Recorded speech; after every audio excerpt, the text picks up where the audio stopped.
गोली चारूकम ओस्ता पद पदश में देमा साड़ी और मैं हमराही करेंगे वाजा अनवर इकबाल बलोच साहब और बाद वशी वशी गप्पा करेंगे मरवे और अय्ये पति दे में सवाल करें। सर बलोचों की कहानी और साहिलों का जिक्र इस पे ज़रा रोशनी डालें। मैंने आपसे पहले कहा कि बलोचों का साहिलों के साथ एक बड़ा पुराना रिश्ता है। चूँकि साहिली बंदा यहाँ कराची आया था ना, साहिल से ताल्लुक़ रखने वाला आदमी यहाँ पर कराची आया, तो ज़ाहिर है उसका तो काम साहिलों के हवाले से, फ़िशिंग के हवाले से था। तो ये चीज़ें इतनी ज़्यादा मिक्स हुई उस ज़माने में, चूँकि दूसरी कौमें यहाँ पे आबाद नहीं थी अभी सिवाय कच्ची मुहानों के, और कच्चियों का जो था वो सिर्फ इतना ही था जितना ये नयाबाद, ये क्या कहते हैं उसको, मीठा दर, खारा दर, ये इलाके कच्चियों के थे।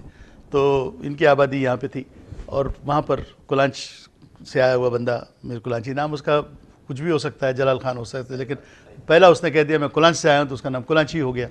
तो वो कुलांची जो वहाँ था, उसकी जो फैमिली वहाँ पर आबाद थी, उन लोगों ने इस काम को लिया, फैलाया, फ़िशिंग के काम को शुरू किया। और साहिलों में एक बड़ा साहिल मनोड़ा का भी है, और मनोड़ा एक केप है, क्योंकि एक तरफ से वो ज़मीन से मिलता है इसलिए आइलैंड हम नहीं कह सकते उसको, केप। और उसमें भी आबादी पहले जो बुनियादी थी वो बलोचों की आबादी थी। मनोड़ा को भी बलोचों ने आबाद किया था।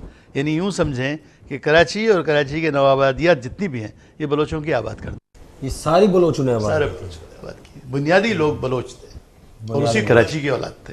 अच्छा सर, ये जो कच्ची आपने अभी जिक्र किया कि जब बलोच यहाँ पर आए कुलांची से तो यहाँ पर कच्ची जो ना आबाद थे, तो और जो कदीम बाशिंदे जिनका जिक्र हमें तारीखों में मिलता है, क्या किसी तारीख में जो है ना जिनका गुजराती होगा? हाँ, ये बाद में है ना, तो ये सारे बाद में ये सब बाद। बुनियादी जो लोग हैं ना कराची के, दो कबीले कराची में थे, सिर्फ एक कुलांची का था, एक कच्चियों का था, बस।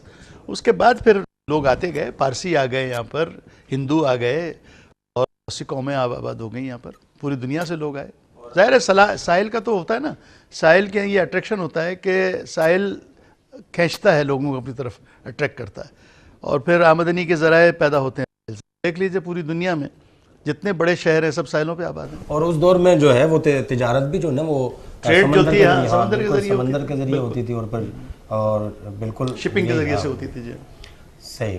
तो सर एक बात और मैं जो है ना वो आपसे ज़रूर ये पूछना चाहूँगा कि कराची की आबादी, कराची में आबादी तो 3 करोड़ भी लोग कहते हैं, 2.5 करोड़ भी कह रहे हैं, मुख्तलिफ़ किस्म की आबादी। अभी तो 1998 के बाद नहीं हुआ, अभी होने वाला है, पता नहीं कब होगा।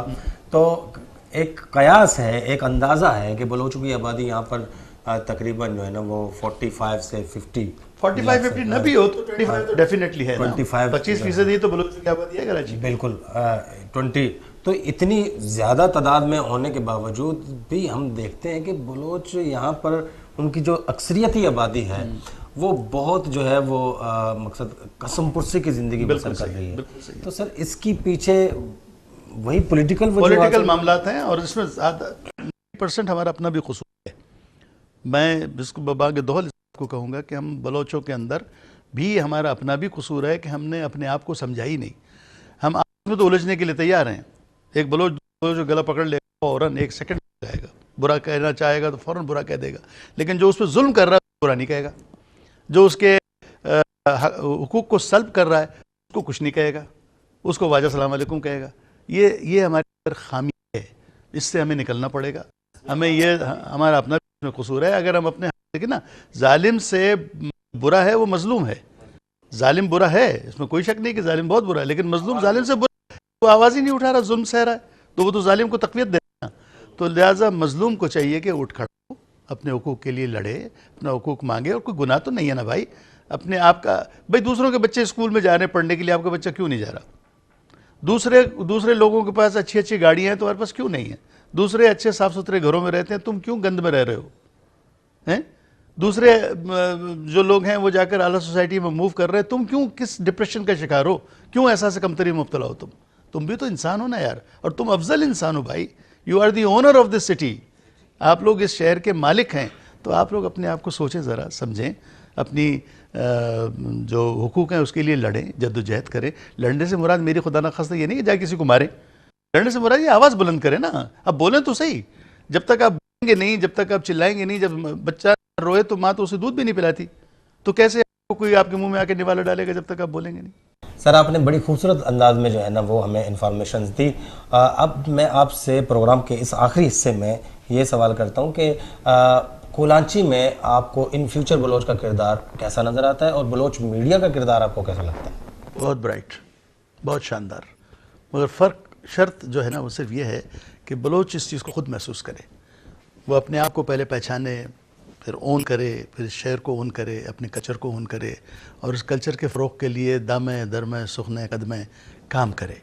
अब बड़ा अफसोस होता है मुझे कि एक ही हमारा चैनल है बलोची वश, और वो इतनी बड़ी खिदमत अंजाम दे रहा है न सिर्फ बलोचों की बल्कि टोटल कराची वालों के लिए या पूरे बलूचिस्तान के लिए या बलूचिस्तान जहाँ जहाँ आबाद हैं, बलोच जहाँ जहाँ आबाद है, उन सब के लिए इतनी बड़ी खिदमत अंजाम दे रहा है और इतने नामसाइद हालात में बग़ैर किसी सपोर्ट के, कोई भी सपोर्ट नहीं कर रहा, क्योंकि हमारे बलोचों के पास न तो कोई इंडस्ट्री है, ना कोई ऐसा काम करते हैं वो कि जिसकी पब्लिसिटी वो करना चाहें।